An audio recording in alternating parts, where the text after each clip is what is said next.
Good morning, CHD. It's Wednesday, September the 4th, 2024, and we are live here at CHD TV. I have a very special guest for you this morning, but stay tuned though, because after that we have an anonymous pharmacist speaking about what she saw during COVID. So do stay tuned for that. But first of all, I want to bring the most remarkable man who's done so much research. His name is Ken McCarthy, and welcome to the show, Ken McCarthy. Thank you. Thanks for having me. It's wonderful to have you here. I think before we've written an amazing book, which we're going to talk about, and I know our viewers are going to be truly excited to hear about this because they are deep in it with us, because they were on the bus with us. They saw what we saw, but we were late to the game. You were streets ahead of us. But before this, tell everybody who you are. My name's Ken McCarthy. I'm a writer, filmmaker, producer, business person. Been involved in issues like this since the 80s, late 80s. I studied neuroscience at Princeton as an undergraduate, and I was really concerned when I saw kids being put on psych meds. And I thought, this is madness. This is beyond madness. This is evil.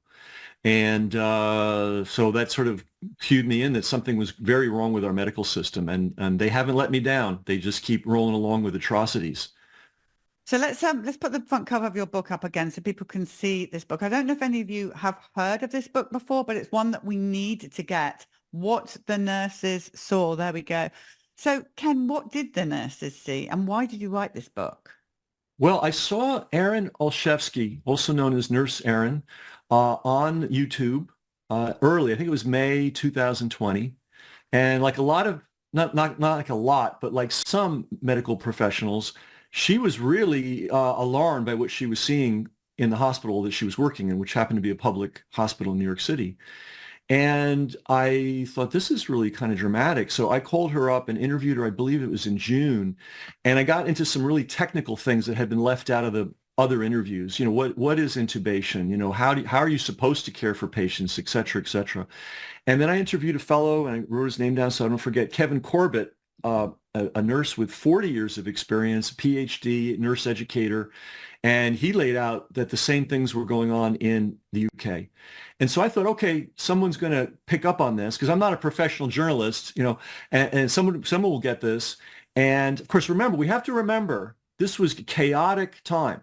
They had just shut down the world. They had destroyed small businesses. They had destroyed church going. They had destroyed clinics for children with disabilities where they needed to go and be cared for. I mean, they had created absolute havoc. So people were rightly focused on that. They'd also created a terror campaign. I know I'm telling something that everybody already knows, but we need to remember what they did to us. They created the biggest terror campaign, psycho-terror campaign in the history of mankind, convincing everybody that there was a virus, that if you even looked the wrong way, you were going to get it and you were going to die. So that's where our heads were at. And then, of course, they rapid developed this injection. I won't even dignify it by calling it a vaccine. Injection that we don't even know what was in it. To this day, we don't even know all the elements in it. And then they started coercing people into getting it. So that's what we were thinking about, rightly so. But meanwhile, behind the closed doors, literal closed doors of hospitals, they were putting people through protocols that had no medical track record, made no scientific sense, made no common sense, and had no ethical basis at all. But it was all being done behind closed doors because remember, they wouldn't let us see our loved ones if they were in the hospital with COVID. And they also had special COVID wings that had extra security, so nobody knew what was going on. That's why we didn't know. It was really evil. I mean, we really were woken up to this from the bus. But I do remember Nurse Erin going out live, really upset, talking about what was going on in the hospital. And I remember talking to some of my colleagues about it, and she got really pulled through the ringer. I mean, people were just like, she's crazy, she's whatever. Yes. I didn't think too much more about it because there didn't seem to be anybody else at that time. She was so outspoken and so brave, but she got smashed down so fast. But now that we know what we know, that poor woman, she was absolutely 100% right. Absolutely. And she was the first. First, she had a friend narrate her what she saw because she stayed in the hospital to try to save lives and to document. She filmed a lot. She has a lot of evidence of what went on. Now, I thought, because I'm from New York City and I'm familiar with New York City public hospitals, they are a travesty. And when I heard this was going on in New York City Public Hospital, I thought, well, this is what's going to happen in a New York City Public Hospital. I didn't realize that this was a nationwide thing. And so 2020 passed, 2021 passed, 22, and I thought, who's anybody talking with those nurses to do a follow-up? And I realized nobody was. I thought, well, maybe I should do it. So Aaron put me in touch with some other nurses, and once I started to talk with them, they're all from different parts of the country, different countries. We talked with nurses in Canada. I realized this was not a few bad hospitals. This was not a temporary period. This was a system that was nationwide and even international that was put in place. And it was protocols. And these protocols were top-down driven. They came from the NIH, and they were filtered through the CFOs of the hospitals. And I mentioned the CFOs, the chief financial officers, because these protocols were incentivized heavily. And I want to probably should go to that right now. What was the protocol? Well, the first protocol was you were denied anti-inflammatories like ibuprofen, and you were denied inhalable steroids if you were designated a COVID patient. Now, people may have different therapeutic attitudes about, ibuprofen and stuff, and I understand that. But within their own world, that's the normal way you treat respiratory distress. You knock the inflammation down, and you give people steroids. If you had a positive COVID diagnosis, they wouldn't give you those basic treatments. This is like a fireman showing up at the fire and saying, let it burn a little bit more before we do anything. So that was step one. Step two is they would race people to a thing called a BiPAP, which is like a face mask. It's attached very tightly to your head, and it pounds air down you. It's non-invasive. They call it non-invasive intubation. Now, when you do that, first of all, you don't do that lightly. There's a whole gradation before you get there. They would just throw people on it. When you treat somebody with that, you have to warn them. This is very uncomfortable. It's like if you were driving at 80 miles an hour and then one of your passengers stuck their head out the window. The wind is going down that fast. They didn't prepare the patients. They didn't comfort the patients. They would just slap this thing on and leave them alone. Many of them had panic attacks, understandably so, at which point they were offered tranquilizers. Now, what does a tranquilizer do? Well, it relaxes your muscles. How do you breathe? You breathe with muscles, primarily your diaphragm. So they were reduced. They were taking people that were already terrorized and giving them more reason to be terrorized, and then giving them tranquilizers, which knock down their respiration. Then what did they do? They said, hey, we have a handy dandy drug. It's fantastic. Tony Fauci loves it. It's called remdesivir. And hey, I'll tell you, if I'm in the hospital in a traumatic situation and the doctors and nurses say, take this drug, I'm not going to, take out books and start researching. I'm going to follow their instructions. We have to trust these people. Of course, we have to learn not to trust them, unfortunately, now. So they would put folks on remdesivir. Now, why did they do that? Because they were being paid to put people on remdesivir. And remdesivir, just so everybody remembers, was a failed drug. They used it for Ebola. It didn't work, so they stopped giving it to African people. One of the things they found when they gave Ebola was it caused organs to fail. Now, how that ended up being the go-to treatment for COVID is a mystery that someday I hope somebody will solve. But in any event, they were ramming remdesivir down as many people as they could. And they got the hospitals got paid for giving a course of remdesivir, not just one bag. It's distributed by a bag. They hang a bag, goes intravenous, right? You got paid for taking somebody through an entire course. In one of the cases we found, some poor fellow, they put him through 5 separate courses of remdesivir. And of course, he had massive organ failure and he died. Okay. The next part of the protocol was the invasive intubation. Remember Cuomo, the governor in New York, we need vents, right? Not even knowing what he was talking about. It's a good thing that we have this technology because there are limited cases where somebody is, if they don't get assistance getting their diaphragm has stopped moving, maybe from trauma, car accident, extreme illness, whatever it might be. If they're going to live, you have to breathe for them. But this is at the end of the road. This is when you've exhausted every other possibility. And the reason you don't intubate everybody or just intubate willy-nilly is it's a dangerous procedure.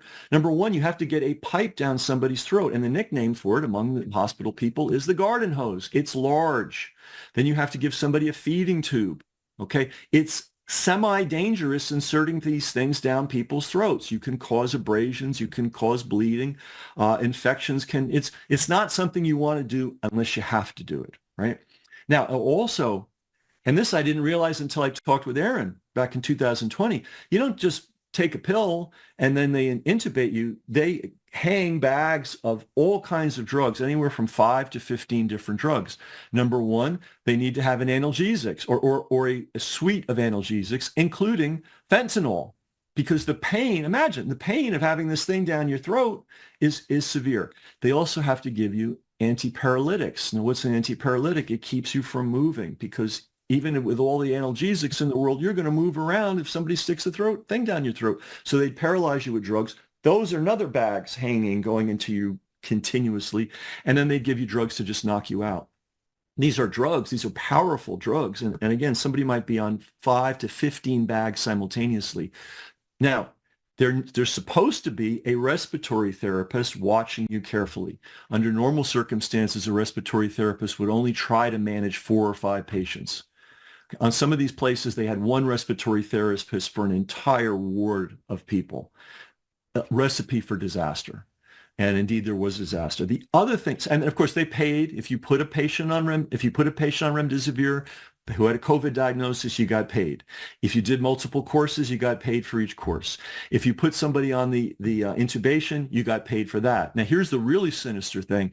If you got kept on for 90 hours or longer, you got an extra bonus.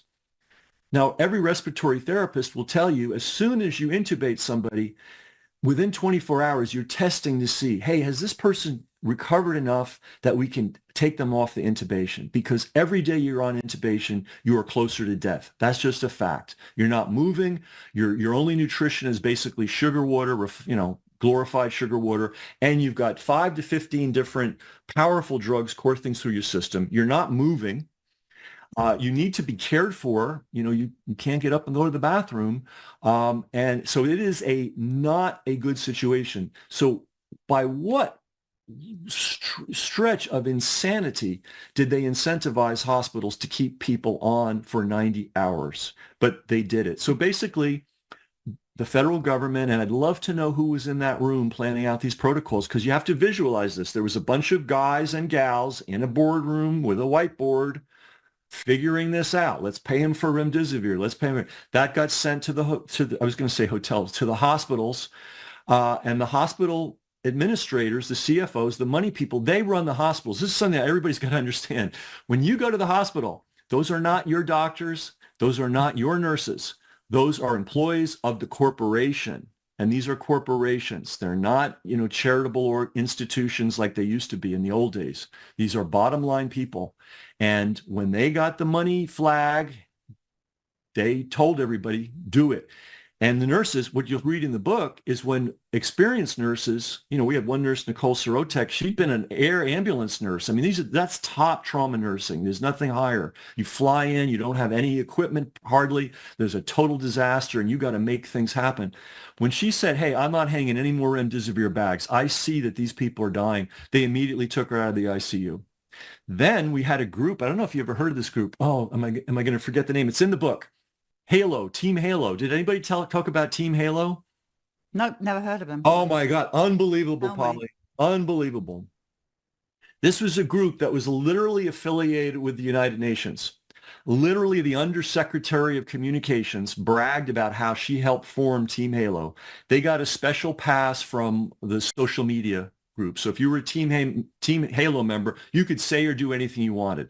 The idea was, we're going to get rid of all the anti-vaxxers, right? So the Team Halo doctors and nurses are going to go out and attack the anti-vaxxers. Well, this metamorphized or metastasized into attacking nurses who were talking about the protocols that were killing people. All right. So they went after the nurses. They gave out nurses' addresses and telephone numbers. They encouraged unhinged people to show up at their door and threaten them. Nicole, who lives way out in the boondocks of Nevada, and if you don't know Nevada, the boondocks of Nevada are so far out you can't even imagine. She had people showing up at her door. They also had people filing complaints against the nurses with the nursing boards. Many of them had their nursing licenses challenged. So this Team Halo, which was directly affiliated with the UN, not theory. And we have video. We have video on the website of the secretary, excuse me, of communications for the UN bragging about her affiliation with Team Halo. And these were the thugs that went out and terrorized these nurses.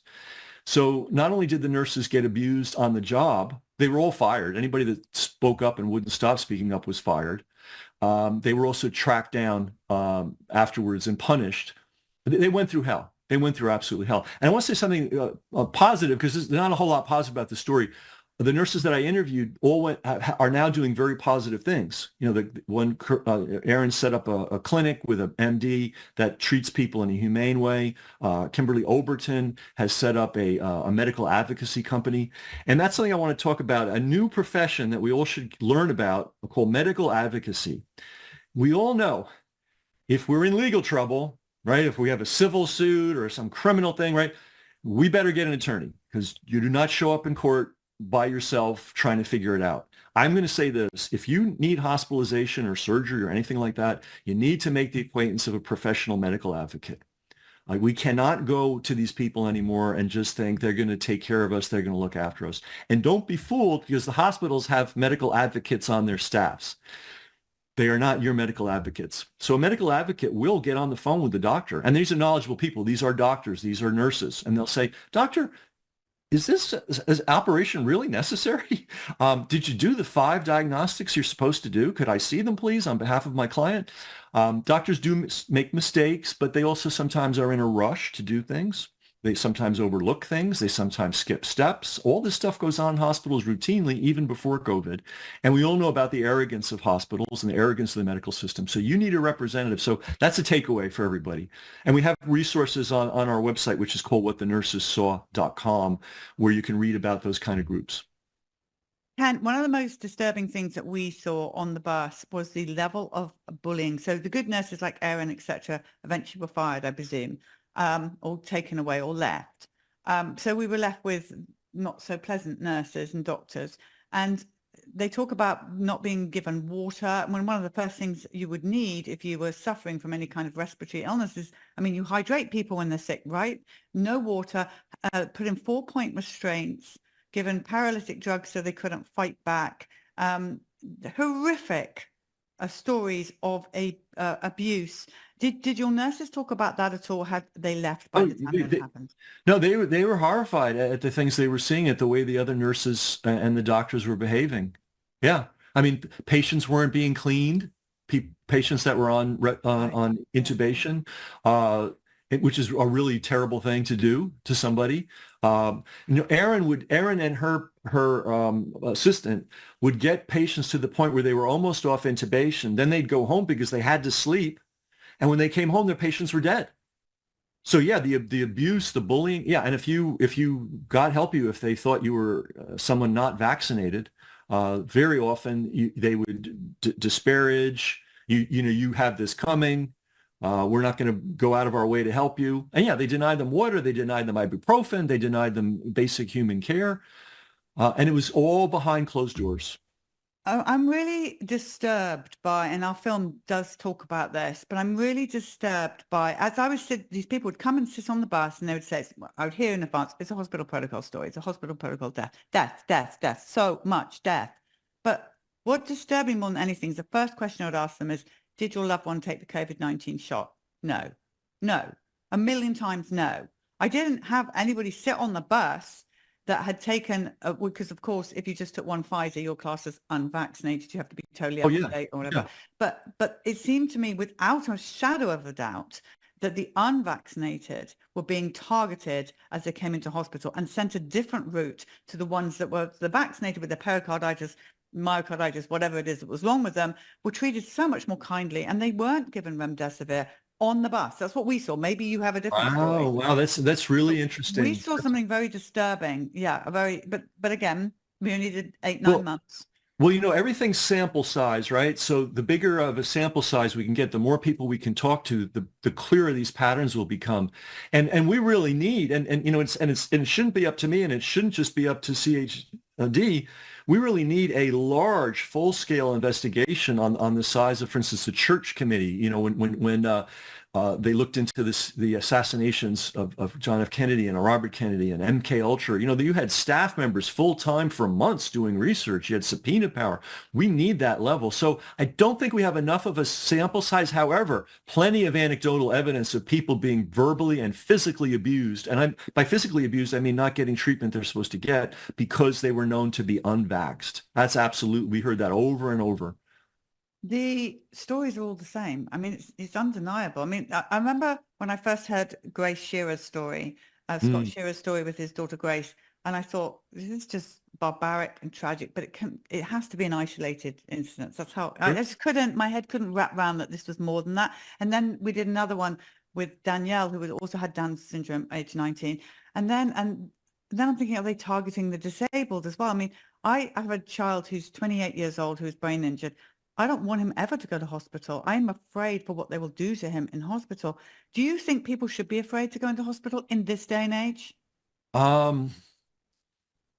Yeah, I mean, you if you have to go, and you know, if you're bleeding to death, I guess you have to go.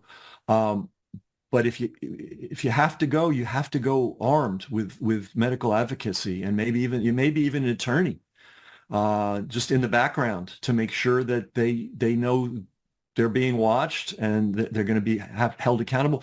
Everything they did, they knew they weren't going to be held accountable. It was all behind closed doors. There was the emergency of COVID. Everybody was accepting that people that died of COVID, quote, died of COVID. But yeah, with Scott's story, even I, until I, it's just it's very similar with your circumstances. Until I talked to many people, it didn't dawn on me that this was an enforced pattern. This wasn't a one-off here, a tragedy here, misbehavior here. And that's where we have to remember the financial incentives came down. Somebody in Washington, a group in Washington, incentivized all this, made this happen.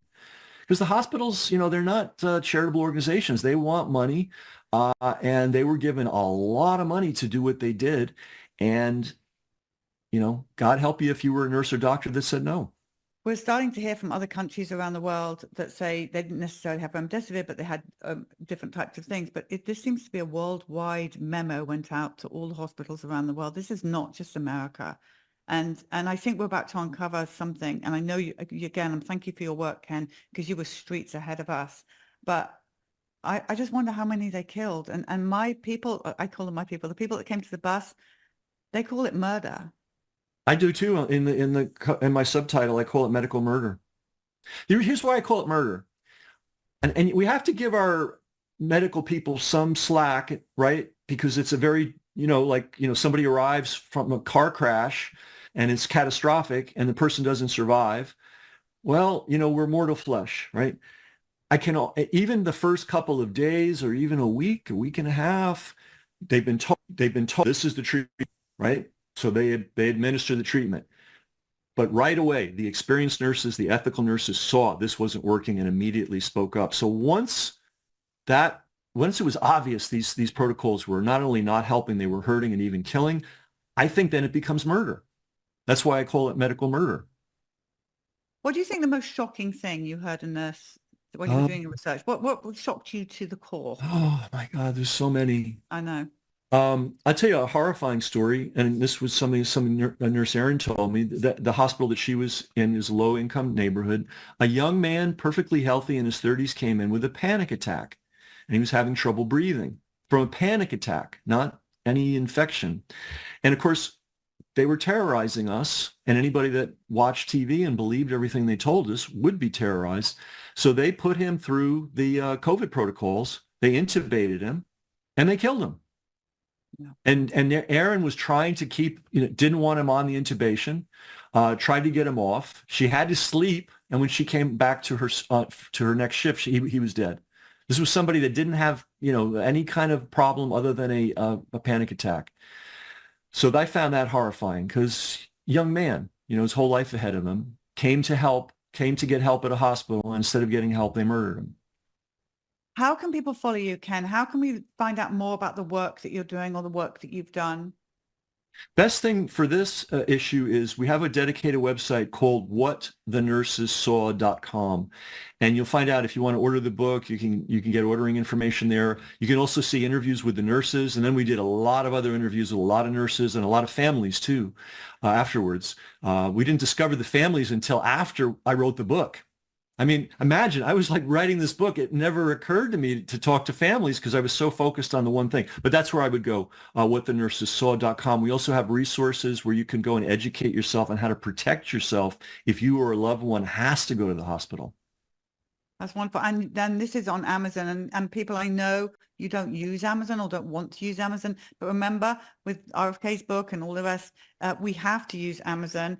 And if you buy from Amazon this book, it helps push it up, up, up, up, which means that Amazon are forced to have to talk about this book.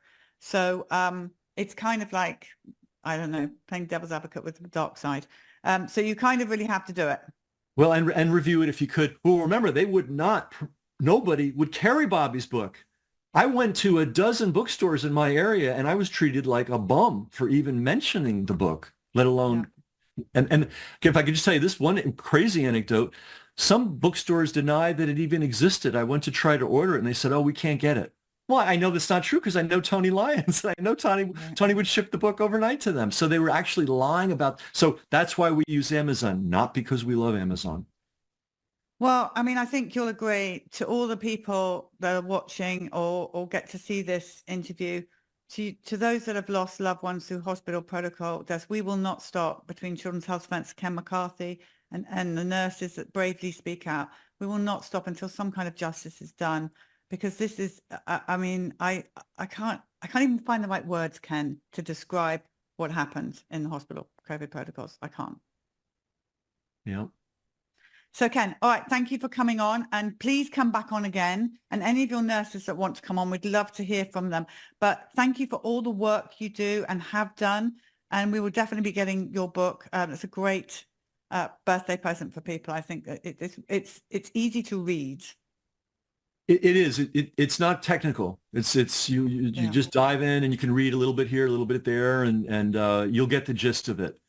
And you wanted to just talk to us very quickly, because I know we're over time, but just talk to us about the other book you were showing me before we went live. Well, I love this book. This is a CHD book, and I happen to know Linda. She is one of the best clinicians for children with severe difficulties on the planet. So much experience, so much scientific knowledge, and so much humanity. She's a really interesting person. And then I got to show you my new friend's book. This is about what's going on in Flint, Michigan. They never cleaned up the water in Flint, Michigan. It's still poisoned, and it's the biggest cover-up in America. Well, one of the many big cover-ups in America. It's called We the Poisoned. Amazing people out there doing amazing. They are. And remember that, to our viewers, remember that as well, because we talk about some very dark things on these shows, but remember how many good people there are in this world that are fighting with everything, including our viewers, that they've got. Ken, you're amazing. Thank you so much. We look forward to having you back on again really soon. And thank you for everything you've done. Thanks for having me.